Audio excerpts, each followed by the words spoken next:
Welcome to the Inside Line podcast presented by Thor. I'm this week's host, Michael Lindsay, and this week's guest is Christian Craig.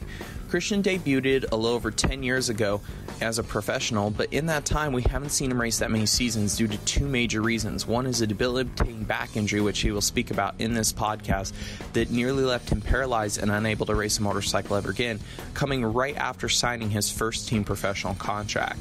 From there, we've seen him put out some amazing rides, especially on a 450 outdoors against the likes of Ryan Dungey, Ryan Villapoto, and James Stewart, running up front and really amazing the overall industry. Even after putting in some of these great performances just due to injuries and lack of rides, Christian actually had to take a step away from the sport and get what most would consider a real job. From there, he started a family, and the bug bit him to prove to his son and to himself that he could still do this, coming back and restarting his career, refreshing himself, and now making himself one of the top contenders in the 250 class for the Geico team for many years.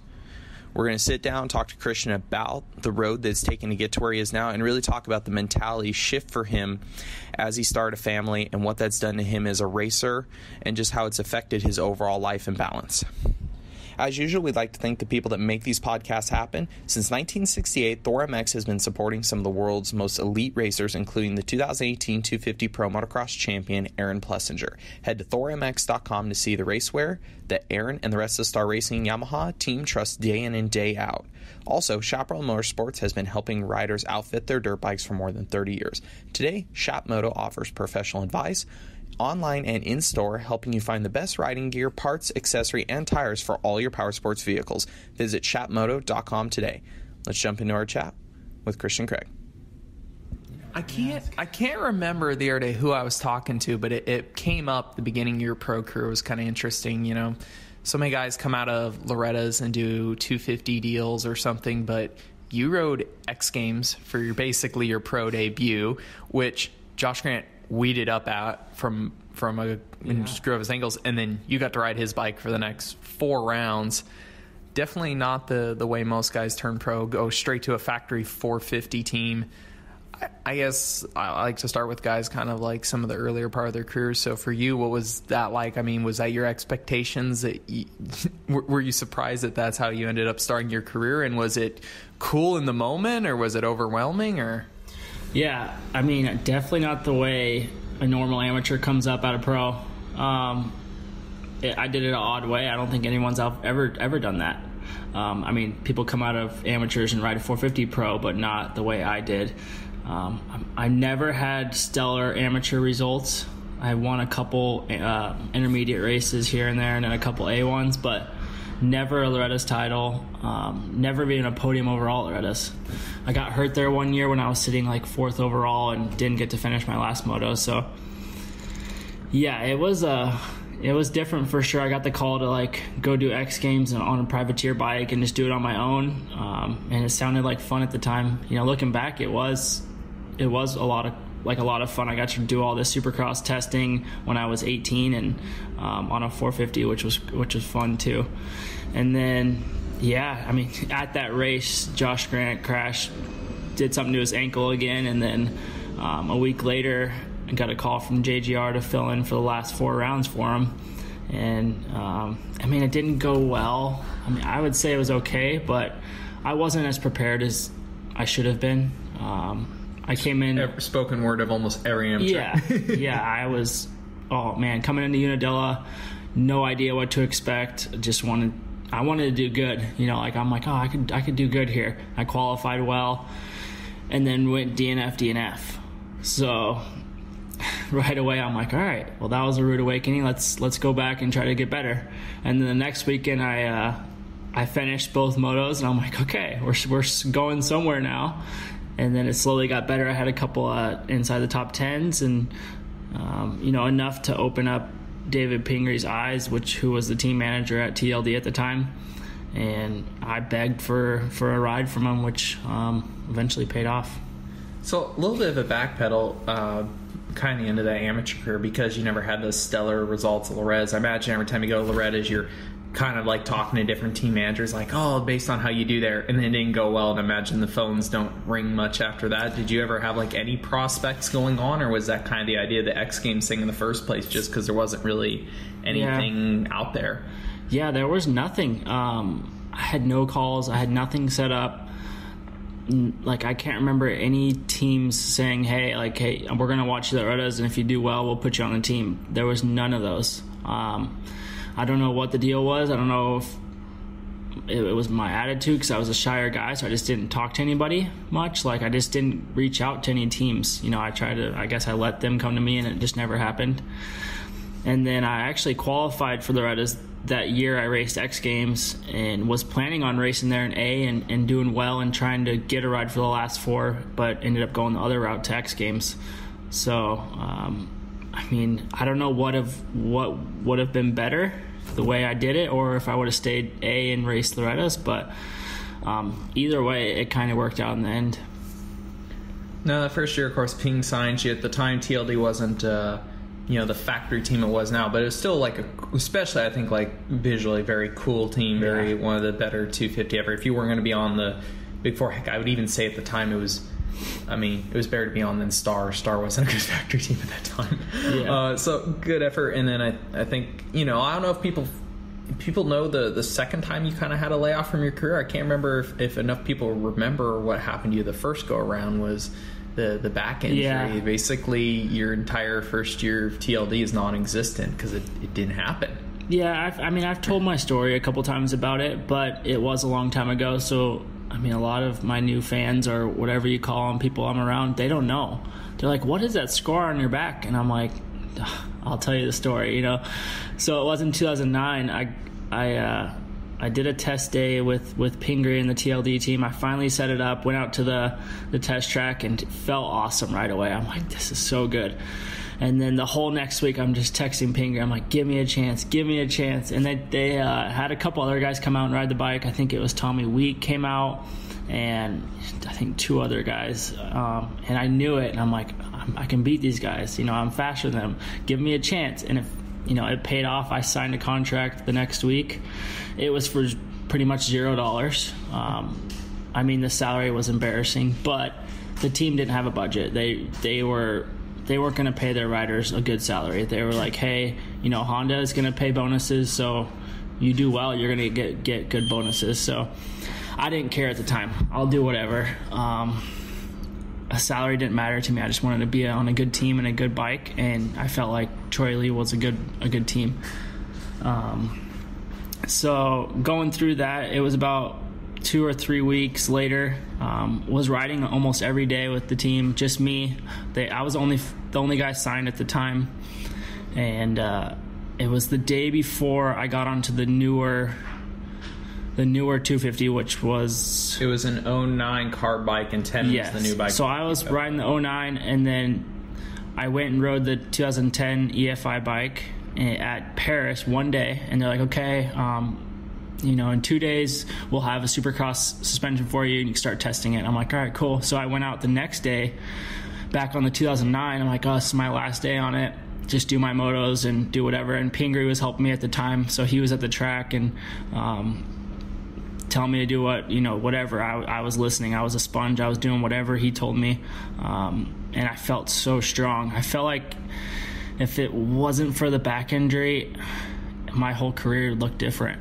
Coming into the 2010 season, I felt like I would have won or done really well. But stepping back to the back injury, so it was the last day in 2009. I remember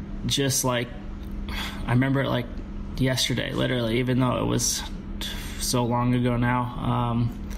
We were at the KTM test track, which we shared at the time. TLD paid a little extra to ride that track, and it was just a normal day. I think Tommy Searle was there riding, just me and him, and I had a couple friends. This is the first time I brought my brother out to come watch me. I had a couple other buddies, and then everything was going good. I come off to a step on, step off, and I go to triple through the section, and all of a sudden the bike pretty much just hits the kill switch and shuts off. Didn't see it coming, obviously. It was like the bike just died right at the wrong time. I've had bikes blow up on me, and luckily it was like after a section or down a straightaway or something, but this one was at the wrong time and just threw me over the bars, and landed on my butt and pretty much folded me in half. Didn't even like scuff my helmet. Like I just landed on my butt and did a flip over, and I remember just sitting there trying to get up, and I was like trying to shake it off, and I couldn't move. And I'm like, I finally come to, and I'm like, I can't feel my legs. And literally I was like hitting my thighs and quads, and I could not feel them. And I was kind of like curled up on my side, and I was just started screaming, like, I can't feel my legs, just yelling, freaking out. And all that was going through my head was, I'm done, and I'm going to be in a wheelchair for the rest of my life. And it was the most scary feeling I've ever been through and ever will experience. You know, it gives me chills just thinking about it. I mean, yeah, I don't have to tell the whole story, but I destroyed my whole lower back. One of the vertebrae was pinching onto my spinal cord at the time with the way I was laying. And once the ambulance came, they flipped me over and put me on a backboard, and right away there was a sensation that came down my legs. So it was just the way I was laying was making me paralyzed. But I remember being in that ambulance on the way to the hospital with a smile on my face. And my brother was in the front, and I'm like, I can feel my legs. I can feel my legs. I don't care what else I broke in my back. I can feel them. Like, I'm going to be okay. I'm going to walk again. And I remember I would move my feet nonstop because I did not want that to go away. They're probably telling you in the gurney. Yeah. So stay like still, and you're sitting there shaking. My toes and everything were just moving back and forth, back and forth. And a couple surgeries later, a 12-hour surgery to repair my whole lower back. And then I had to spend a month in a rehab facility learning how to walk again. So I didn't have full feeling back. It was, I mean, I can move them, but I still had numbness. So I had to start from scratch. I mean, I was in a wheelchair for a while and then worked my way up to a walker.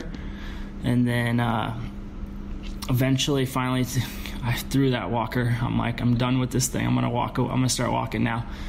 And finally, you know, I got back to normal, and then it took a year to heal and a whole nother surgery to take the hardware out. But man, I was young at the time, so all I cared about was getting back on a dirt bike. You know, like, I don't care about walking or whatever.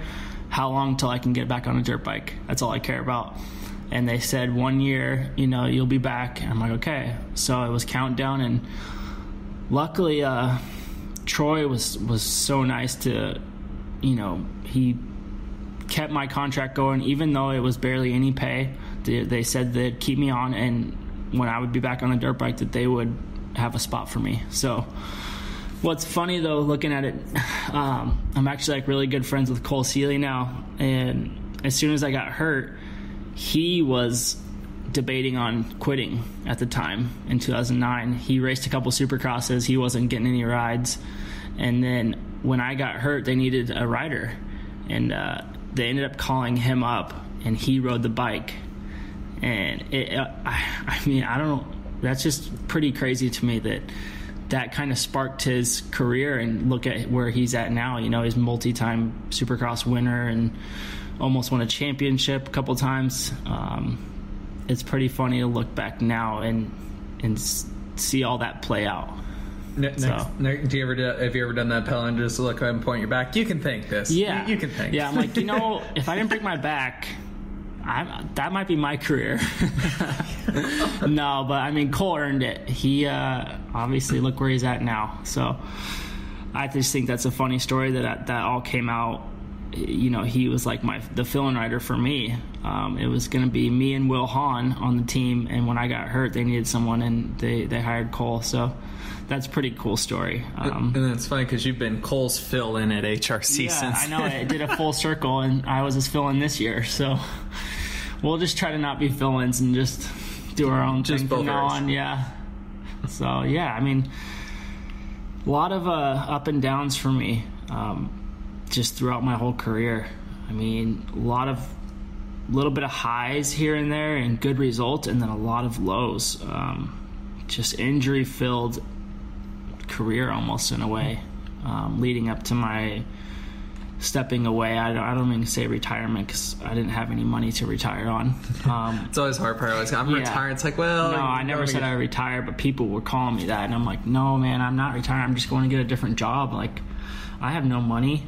You get paid. I can't retire on anything right now. So, yeah, leading up to that, it was just too many injuries. I kind of just fell away from the love of it, just from being on the sidelines so much. And was kind of just sick of it. So, had to try something new. And I think, everybody kind of knows my story from there on out, where I went and got a job and worked construction for 2 years, and ended up coming back and had a lot of fire underneath me to do well and make this career work this time.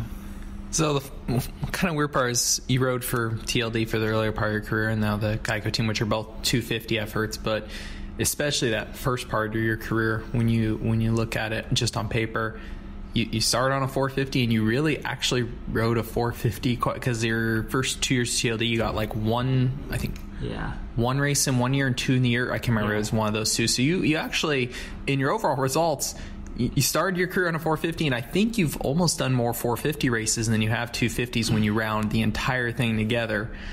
Because of where you are now, I mean, you're still on a 250 team. Does it make you...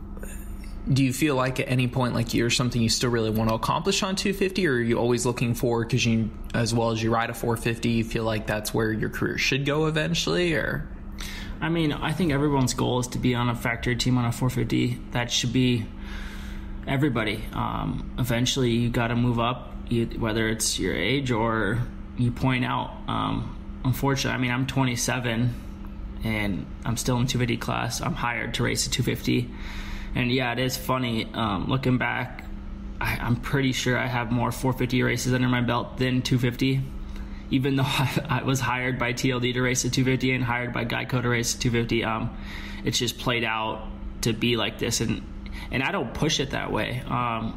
It's fill-in rides that I take, or just opportunities. Like TLD needed a 450 guy for outdoors, and I said I'd do it, and so that's what made that happen. And once I got good results, they're like, okay, you're going to do 450 outdoor from now on. So whenever I was on TLD was 250 Supercross, 450 outdoor. And my Supercross results, I was always injured, so that didn't work out. And then, yeah, I mean, I feel like with 250, I ride that bike just as good as a 450. The power doesn't matter to me. I mean, obviously I want the power, but I've had to have Honda detune the 450 for me and make it slower. Like 450 is already too much power for anybody. Like people are like, oh, like I need more for my 450, but I just tell them shift the bike and you'll have plenty. Like all you need is like a pipe if you want a pipe, or bars, and 450 is plenty, and if not too fast for anybody that's trying to ride dirt bikes. So, I mean, I am a bigger rider, and people say that I fit the 450 well or whatever. They're like, oh, your results, you ride the 450 so much better. But I've won on a 250. All my podiums are on 250. It might be because the class was less stacked, but I mean, Supercross, I ride that 250 really well, and I feel like I'm capable of title of a championship in the 250 class, and I want to accomplish that. And then when the time comes to move up, not have any regrets on the 250 to want to go back or anything like that. Hey, we're going to hit pause on our chat with Christian and Craig really quick to thank the people that make this podcast happen and allow us to bring this to you. For over 50 years, Thor MX has been at the forefront of motocross racewear innovation with products that are purpose-built to help riders perform at the highest level in one of the most demanding sports in the world. The 2019 collection, featuring the revolutionary Prime Pro racewear, is available now. Head to thormx.com to learn more. Also, from tubes and tires to MX jerseys, gear bags, hard parts, and a huge selection of dirt bikes, Chaparral Motorsports has everything you need to keep you roosting the track or trail. Check out chatmoto.com. Let's resume our chat. Thanks for listening. Team-wise for you, so like I said, when you got signed to TLD, it was Pingree, and then right after, about a year later, I think is when TK took over. And I kind of think of the two operations. You go to Geico's race shop, and it's massive. There's a lot of crew involved. And then TLD is now a factory team, but at the time you were with them, TK, a lot of young mechanics. I think of it as a very young ragtag group. How different is it riding for each team, from the personalities to, is there anything that you enjoyed more about one over the other per se, or that might stand out as people might not think of with each one? Yeah. So TLD was a small team, not like how it was or how it is now. They're pretty much a privateer effort with a couple factory parts here and there. And Troy just had a passion to have a team, and he made it work, which was cool. I always love going into his shop, and there was just so much rad stuff there with Troy. You know, you go in the back and look at all these cool helmets getting painted, or just artwork and all this stuff, and then you go past the warehouse, you walk through the warehouse, and out the back is a little shop where we were.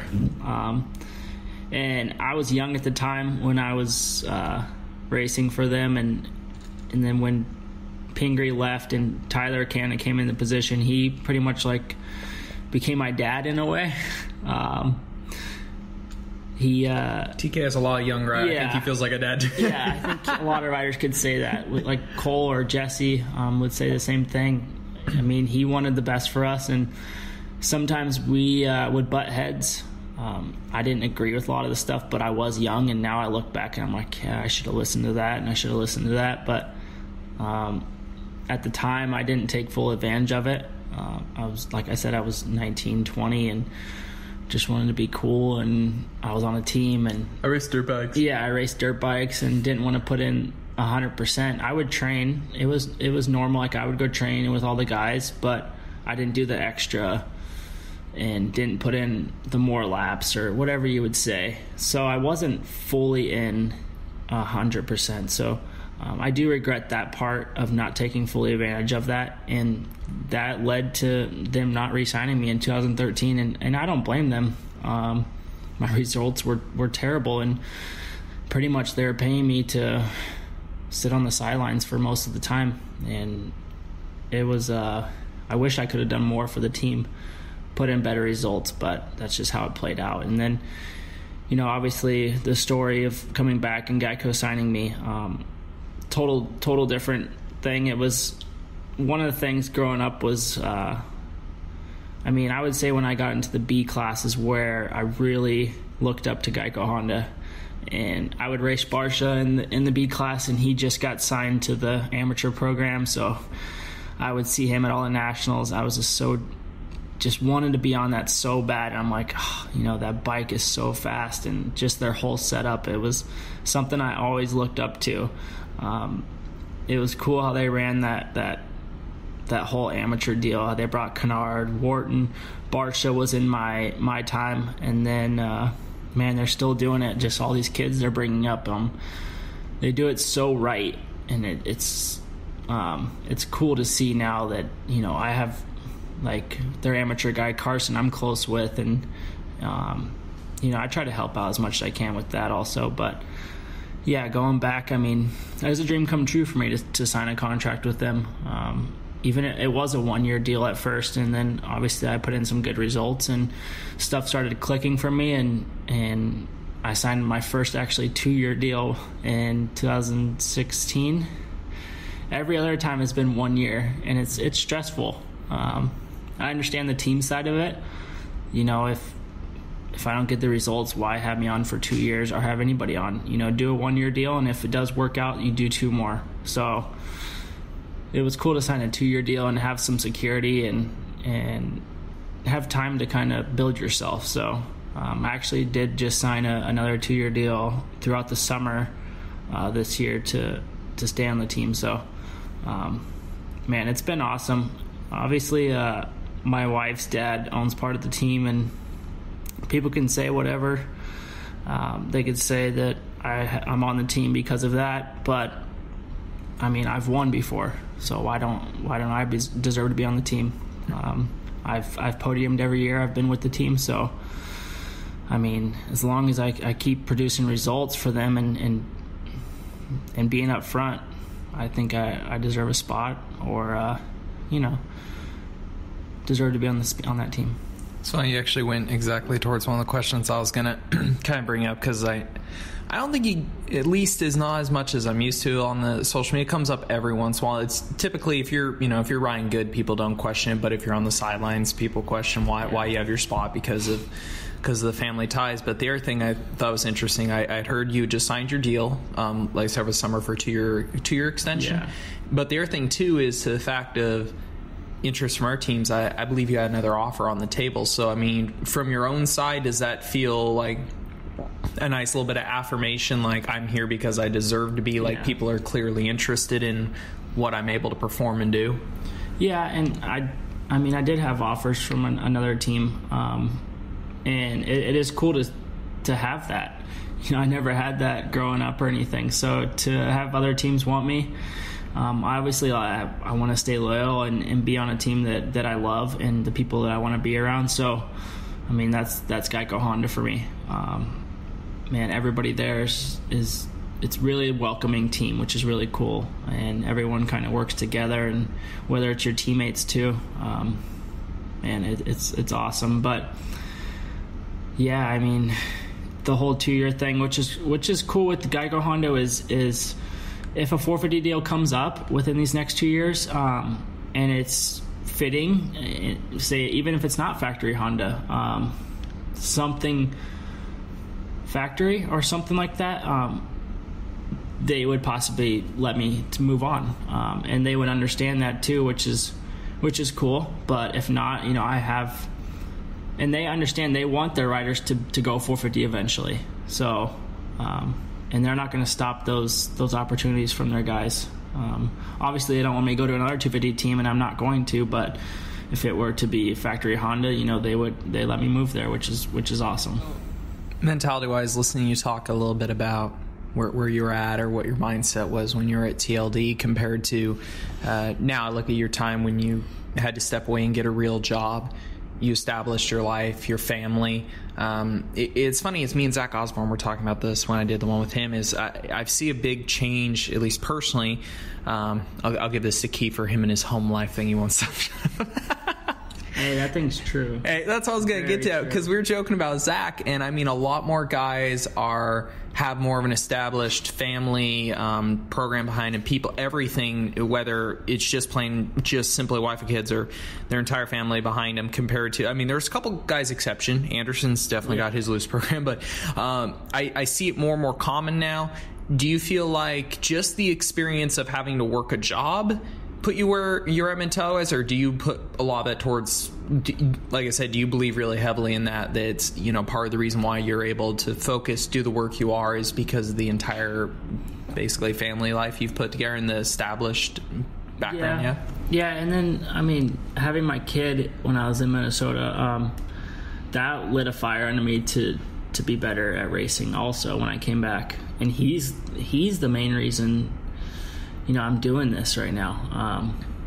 I want to show him, obviously, and he's young and he's not going to remember this, but he'll see the pictures and he'll see videos, and then when he grows up, I want, whatever it is he wants to do, I'm going to be there and tell him to not give up, and not stop trying until you accomplish what you want in whatever sport or whatever job, But again, going back, so it's funny, Kiefer praises that. And it's so true, though. Mathis makes fun of it, and a couple other guys do. I tease him, but I think he has a very solid point. But it is so true. I'm not going to name any riders, but you see riders like on social media messing around or whatever, and then they're not producing results on the weekend. Then you see a guy like Plessinger. He's settled down, had a baby due. Around the same time we did, his first kid, got married, or he's getting married, and he's riding the best ever. I think it's something there is when you go home and you see your family, and they just make you happy, and they make you want to work harder. So it's when you wake up in the morning and you don't want to do that bike ride.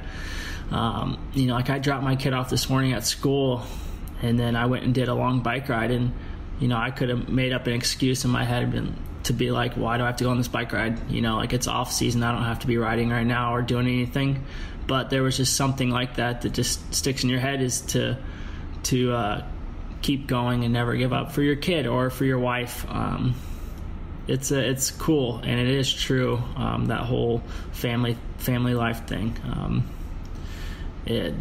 Something there that clicks for sure.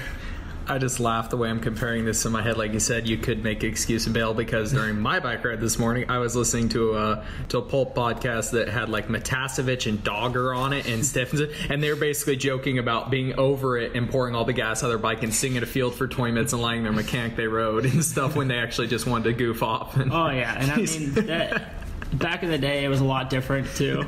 You didn't really have to train. All you do is ride, and I felt like the most talent guys in the 90s or whatever before then, their talent pulled them through. Yeah. You know, and nowadays it's like there's such an even playing field. Yeah. Like everyone's talented, and it's whoever does that extra is what gets you through. It's funny to me the transfer went through, because you listen to like Wardy and Stan's era, more like the 70s, 80s, when they talk about doing triathlons the day after race. They did train. And then the late 80s and the 90s, it was kind of it went shift way the other direction. It's more partying and Havasu. So. Yeah, I do gotta admit, like some likes to argue, I think it was something, who trained harder. I'm like, I'll give it to him. I think like some of the guys like Sam Ward probably trained purely workload harder. I'm not gonna say it was very smart training at the time. Like probably not great to come home from a national and do a triathlon the next day. No, I've heard about Wardy's thing is he rode every day. Yeah, that's crazy. Like even Sundays when he'd get back home, he'd go ride in the hills, and I'm like, geez. And now you look at him, he's rides a mountain bike every day, and he hammers.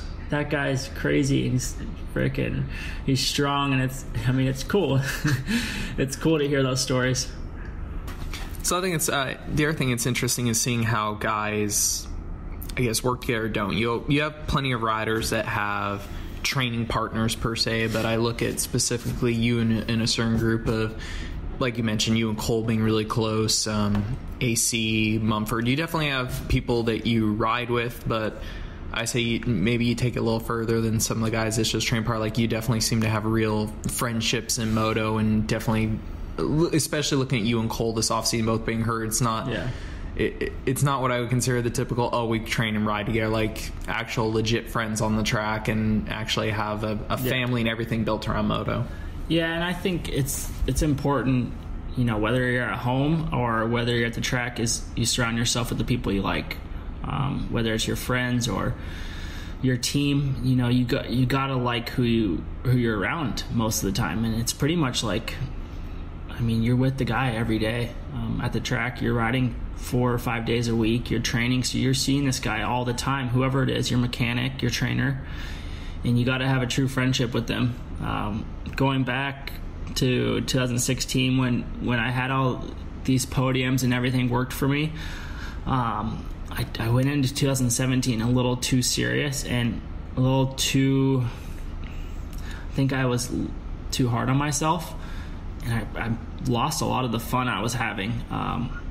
I hired a trainer on the bike. I had a trainer off the bike. Man, I was doing so much stuff, and I thought all this, like doing all this stuff, was gonna like better me. But and during all this, it was like too much for me.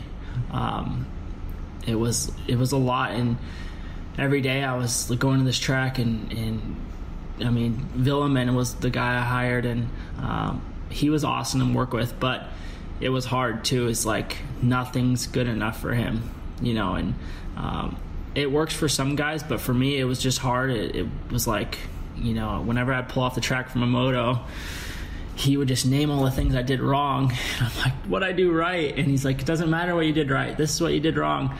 And that's just the way he was raised, and that's the way it worked for him. It's not going to work for everybody. I mean, look, he's working with Ferrandis, and those guys are clicking, and something's there, and you know, and Ferrandis likes that. To where for me, it took a lot of the fun out, and I know it's my job, and I'm getting paid a lot of money to produce, but it's still a dirt bike, and you should still love to ride it. And if you lose that love or the fun you have every day, which is easy to do when it's your job, when you go to the track every day and you don't want to test all day or be at Glen Helen till dusk or doing suspension testing, you're like, you take it for granted. But at the end of the day, when you're home at night, you're pretty blessed to have this as your job. And I know now is when this is done, you're going to miss it. The dirt bike stuff is whether I'm too old or I don't have a ride anymore. So I gotta make sure I use all this to my advantage right now. And yeah, I mean, Villeman was awesome, and I tried it. It just didn't work out for me with him.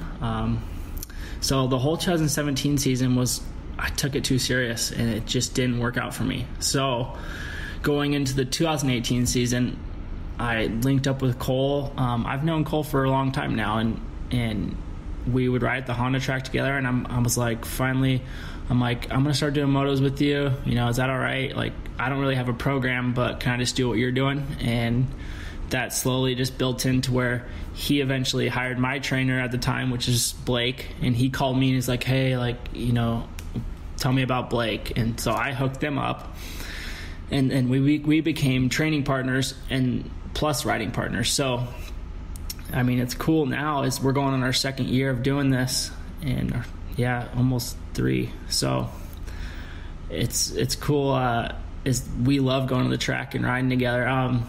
Like we'll do these motos and we'll be at each other's necks, you know, like where he wants to stuff me and all this, but I'm smiling in my helmet. You know, it's like I'm having fun, and that's what matters to me. Is we still laugh at the end of the day. And there's still going to be those hard days. There's going to be days that we don't want to ride and stuff, and that's fine. But as long as you're still enjoying it every day and you're around the guys that you like to be around, I think that's when it works out for you.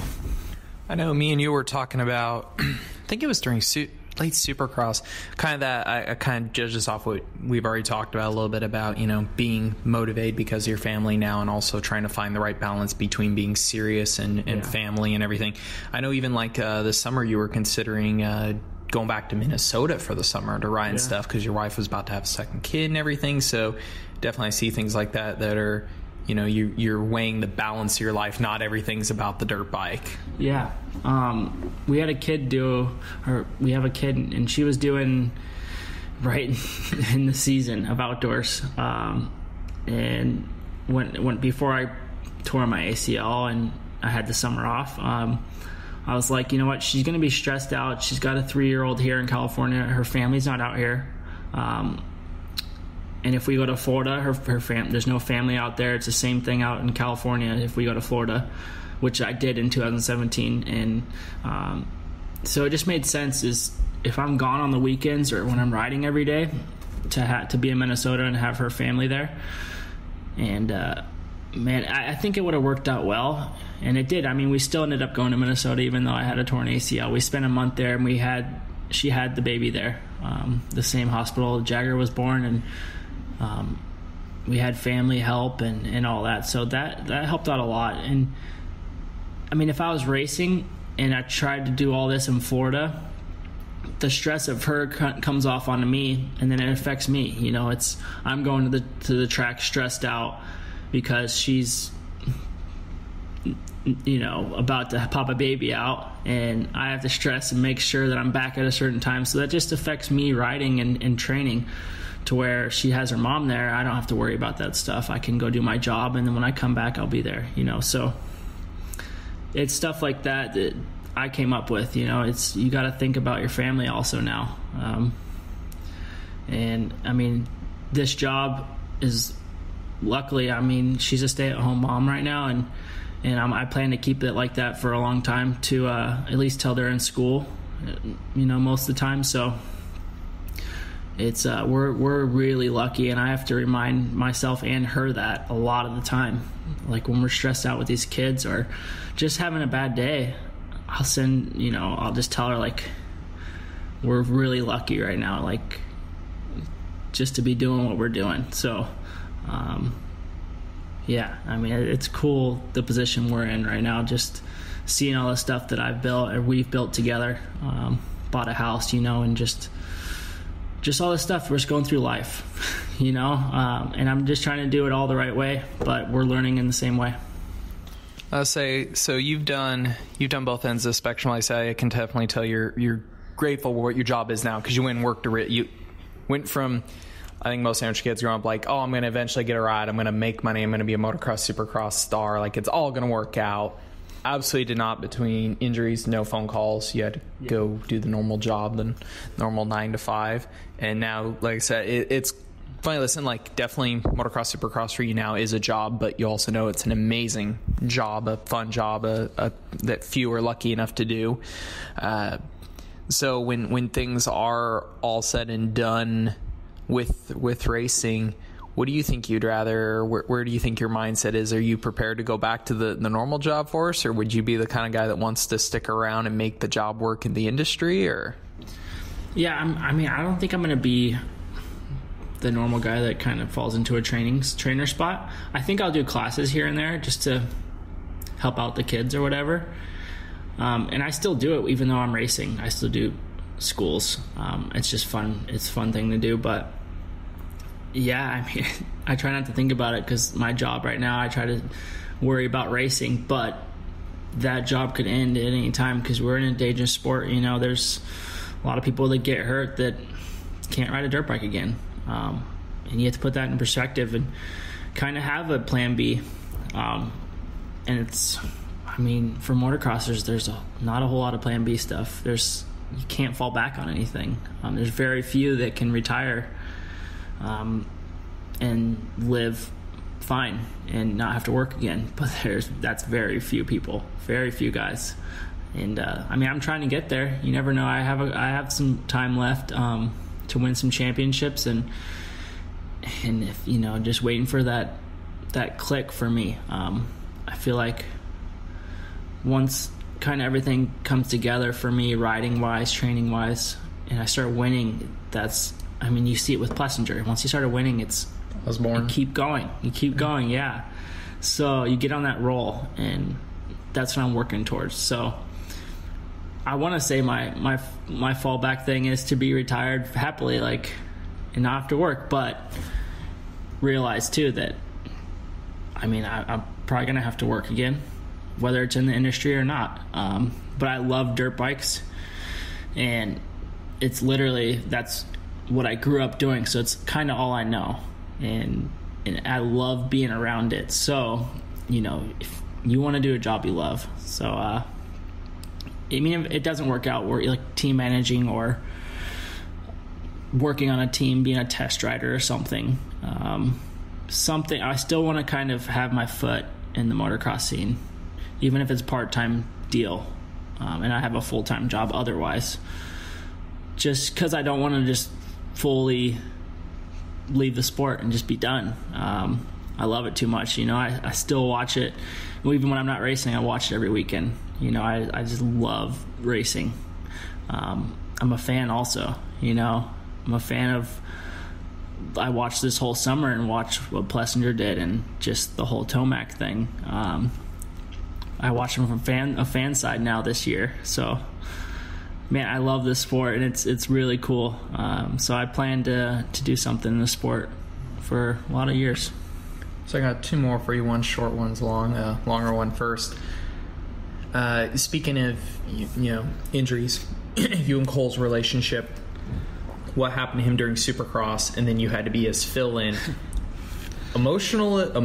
That week must have been really weird for him, seeing what happened to Cole, you being that close with him, and knowing only you have to line up. I think did you fill in for him a week or two? Was it 2 weeks later you were on? 1 week. 1 week later, and you were on his bike. Yeah, that was tough because when Roxon got hurt, I almost got a call to take his spot, even though Cole was still racing. I was almost I was kind of expecting that, but it didn't. They were like, "Oh, we're fine with just Cole. We just need one guy." So I'm like, "Okay, it's fine." So I just kept riding, and then I was here at home watching that race on TV, and literally I have chills freaking thinking about it, just because I hate seeing anybody go down, even if I don't know the guy. And it's bad, when they show it on TV and he just was not moving, and it's just rough thinking about it. But man, though, it's crazy because we were on break, the West Coast break, and we had some plans, and then that happens, and Sunday I get a call from Eric Kehoe, like, hey, you want to come ride the bike tomorrow? And I actually, like, I made sure, like, even though Cole was going through a lot, I'm like, hey, you know, I made sure that he's okay with it. You know, I don't want him to think that, I don't know, I just don't want him to think that the wrong way, you know? So it's another opportunity that opens up for me. So of course I jump on it. You know, I that's my goal, is to be on a factory 450 team one day. So you kind of just throw all the plans you had out the window and you go ride that 450 on Monday, and they weren't expecting me to be ready for Atlanta, which is the weekend coming up after that. And I'm like, I want to go race. I'm fine. Like, I'm good. And it's cool because it showed that in my results and stuff, like how I rode, I hole shotted, like it was the Triple Crown, and I hole shotted 2 out of the 3 main events. And I went in there just so open-minded and not expecting anything, just like expecting myself to ride good, and that was it. I'm like, I'm going to ride the best I can and not expect like a top 5 or a top 10. And it showed. Like, that's when you ride your best. So I got to remember that too, is not put a lot of pressure on yourself. On 250 class, like, I put a lot of pressure on myself because I'm expected to do well, and I expect myself to be at least podium. And when that doesn't happen, that's when the pressure just keeps adding up. So, I mean, the 450 deal worked out pretty well for me. I finished the season, and I'm racing the whole 450. I think I raced more 450 Supercrosses than 250. I almost raced the whole Supercross season, actually. I missed 2 rounds. I missed Dallas and Tampa, and then I was back on the 450. So I had some good results. That was a lot of fun. I had some bad ones also, but that just happens. It's racing.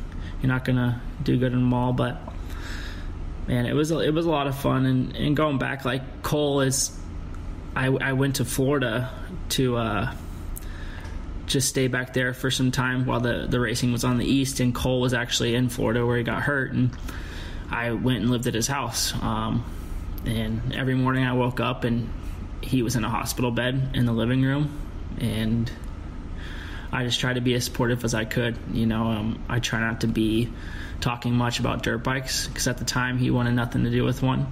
I tried to just keep it light around the house and not make it, because he couldn't get out of bed.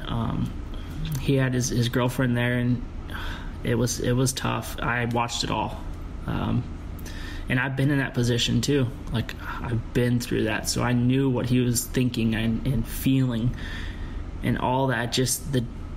I know he was probably mad that he couldn't race and that I took his spot. And I'm in Florida at the house that he's living in, and I'm racing his bike with his mechanic and all that. It's tough. So I made sure that he knew that, you know, I was there for him. And, you know, I just tried to help out as much as I could. And seeing him back on the bike right now is awesome. You know, he's supportive with me too. It's cool. We got a tight friendship, and it's a good training partner. It's a fast training partner too. So no, it's fun. We keep it light, and we have a lot of fun with all this too. So last one, if you ever get to the point in your career, you pick up career number, total choice, what would you pick and why? Career number? Yeah. So this year I was actually pretty close before I got hurt. So I raced almost the whole Supercross season. I'm like, okay, if I keep doing this outdoor, I'm going to get a career number. And I'm mad because Chase got one, and he's the second year, and I was pissed. I'm like, he gets one, and then how many years am I in, and I still don't have one? So I would have picked 44, just because that was my amateur number. I've been close to 44 for an AMA number, but never 44. But I don't know. I would have picked that, and then if I win a championship, I want to get a single digit. I don't know what I would take, whatever's open, but I'm surprised there's a bunch of there's a lot that nobody's taken. I like that Plessinger took 7. I think that's cool. Gutsy and cool. Yeah. Like, at the same time, I'm glad he didn't dink around. I think he's going to fit it good. Oh yeah, his style. Yeah, I think attitude. James is going to be okay with it. I mean, I don't know what happens to 7 gear, but hopefully maybe Aaron will wear 7. But yeah, so 44 would have been my number, and next year I'm going to get a career number. I'm trying to think what singles are available now. So we got 5. 6. Oh no, 5. Martin's 6. So 5's available, 8's available, and 9's available. See, 5 I would have been close to taking if I was like in Aaron's position. Yeah. But 7 is hard to pass up. Oh, yeah. It's James Stewart. It's been held for a long time. Yeah, that's a hard one to live up to, too. You got to expect to throw a lot of scrubs. Hey, at least he's been working on his after-race Supercross dances. I mean, that's early James era. He is showing off a little bit. That's all right. He's got a personality, so that's good. Yeah, so that's cool. Thanks for your time, man. Yeah.